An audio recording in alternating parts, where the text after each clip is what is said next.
Um ex-deputado de Mossoró, pois é, pode abrir um precedente para que haja censura prévia na internet. Quem pode falar sobre isso com a gente? O Carlos Aros explica melhor essa história. Vamos lá, Aros.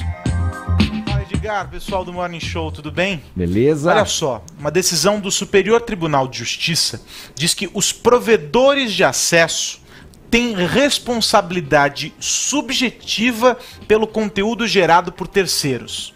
Calma, não precisa desesperar, eu vou explicar que história é essa.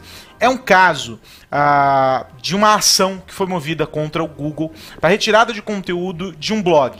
Mas mais do que a retirada de conteúdo de um blog, que teria páginas, postagens ofensivas contra uma política da cidade de Mossoró, uma ex-deputada lá de Mossoró, o que essa ação queria era, na verdade, que o Google impedisse que um outro blog como esse fosse reativado para além da suspensão do serviço. E aí, claro, essa ação foi passando por todas as instâncias até que chegasse no Superior Tribunal de Justiça. E aí, a decisão da relatora do caso chamou a atenção quando ela usa essa expressão, a responsabilidade subjetiva. Então, trocando em miúdos, é basicamente o seguinte, o Google não se limita a abrigar o conteúdo. Ele oferece a possibilidade de hospedagem, ferramentas de edição do blog, cria e mantém esses conteúdos criados, né, blogs criados e mantidos por esses terceiros. E não exerce nenhum controle sobre o que é publicado por lá. Esse é o ponto número 1. Mas, segundo a ministra, o Marco Civil da Internet, que foi instituído pela Lei 12.965 de 2014, considera o provedor de aplicação responsável pelo conteúdo gerado por terceiros a partir da data do descumprimento de ordem judicial. O que significa que, como houve esse descumprimento, a página não foi tirada do ar, ou o Google se disse impedido de fazer esse tipo de controle, esse tipo de, vamos colocar aqui entre aspas, censura prévia, ele passou a ser corresponsável. É um troço complicado, porque esbarra nessa questão da censura. Eu perguntei para o Fabrício da Mota Alves, que é especialista em direito digital, um grande especialista na matéria, qual é a visão dele sobre o caso. E ele fez um alerta importante. Vamos ouvir o Fabrício. A discussão toda principal em torno dessa questão é se isso é válido, ou seja, o Google deve ou não fazer isso, e é viável que seja feito isso do ponto de vista tecnológico, ou até mesmo do ponto de vista jurídico.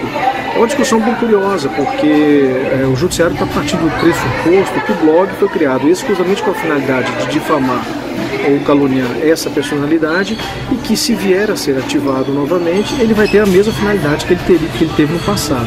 Então não deixa de ser, uma certa forma, uma censura prévia, porque parte do pressuposto que o instrumento digital, né, o meio digital, vai ser utilizado futuramente, mais uma vez, para finalidade ofensiva, né, danosa à honra e à imagem de alguém. É claro que isso não é um fato, isso não é uma perspectiva sequer razoável, porque o blog pode ser reativado com outras finalidades, né? Mas o judiciário entende que sua existência está vinculada a essa condição caluniadora ou difamatória. Enfim, é uma discussão curiosa. Eu tendo a achar que há razoabilidade no argumento do STJ, porém a decisão representa um risco não somente sobre o aspecto da viabilidade tecnológica, mas também sobre o aspecto da própria viabilidade jurídica, do que eu acho que ainda cabe até discussões em instância superior, no caso no Supremo, né? Então, basicamente, a questão é essa. No caso específico, o que se tem é a justiça dizendo que deve ser cumprida a ordem, o que indiscutivelmente deve acontecer, e do outro lado a plataforma dizendo, olha, é inviável executar essa demanda, essa decisão aqui, ela é inexequível. Então, se tem um lado técnico e o outro lado, o jurídico, brigando ali nessa queda de braço. E aí agora esse entendimento da justiça de que existe uma corresponsabilidade do provedor. É preocupante, é perigoso quando a gente pensa que isso pode se estender para todas as plataformas, e esse entendimento do STJ pode acabar por levar à censura prévia, como disse muito bem o Fabrício. Então a gente tem que ficar atento. Agora, aí no estúdio, O que vocês acham? Vocês entendem que o provedor ele é responsável por aquilo que é, pelo conteúdo que é publicado por terceiros? Pensem o seguinte, numa rede social, um post ofensivo feito por qualquer um contra alguém, será que a rede social é responsável por aquilo que foi escrito? Ou ela só passa a ser responsável quando ela não removeu o conteúdo a partir de uma determinação da justiça? Qual é o entendimento que vale? Isso esbarraria na censura prévia? Tema polêmico, e eu tenho certeza que ao longo do ano que vem a gente vai esbarrar muito nessa questão. Tá aí, olha, realmente é uma questão polêmica, porque só de ver a matéria e ouvir o tema com o Carlos Aros falando, o especialista ali, eu penso que a questão também é flexível. Senão você vai jogar toda para os portais que detêm as redes, enfim, digitais, um júri para julgar ali previamente o que vai ser colocado. Aí você tem um cerceamento claro de liberdade. Não eu tem? Acho que a meu ver. Quando você adere a uma rede social, você tem os termos de uso. E aí onde por exemplo, o Facebook aqui, por exemplo, deve ter ali, você já leu os termos do Facebook de uso quando você ingressou na rede social? Poucas pessoas param ali para ler. Mas ali já deve estar descrito, por exemplo, que caso você erre, eles estão fazendo... a responsabilidade seria sua. Óbvio. Você difamou alguém no Facebook, é culpa do Facebook? Não sei, me parece um pouco estranho, entendeu? Porque é inviável. Como é que essas mídias vão fiscalizar isso primeiro? Até já houve casos em que conteúdos ofensivos foram retirados. E que sejam, isso aí é legal, que continuem sendo retirados, né? Até porque o implemento da justiça que atinge esses casos, digamos, digitais, ele vem sendo feito.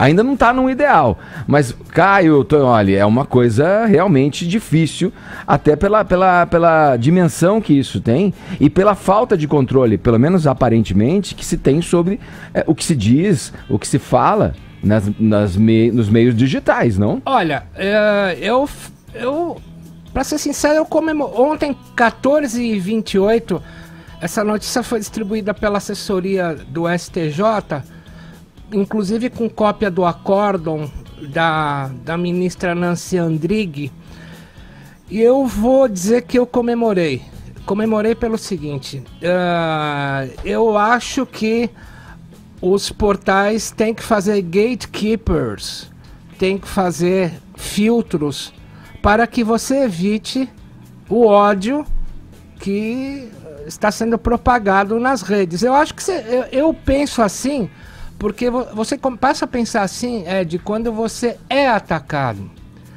E já existe ações por aí em que o portal fica responsável por fornecer o IP, a impressão digital daquele que fez o comentário. Porque tem gente, eu vou contar um caso aqui, por exemplo, tem um cara que fez comentários bárbaros sobre uma pessoa, ele colocou num site... A justiça pediu para o site quebrar o sigilo e dar o IP, teve que dar o IP. Foram atrás do IP, era o IP, a impressão digital de um computador público de uma grande livraria de São Paulo. E a pessoa identificou quem era que estava postando a partir da câmera da grande livraria.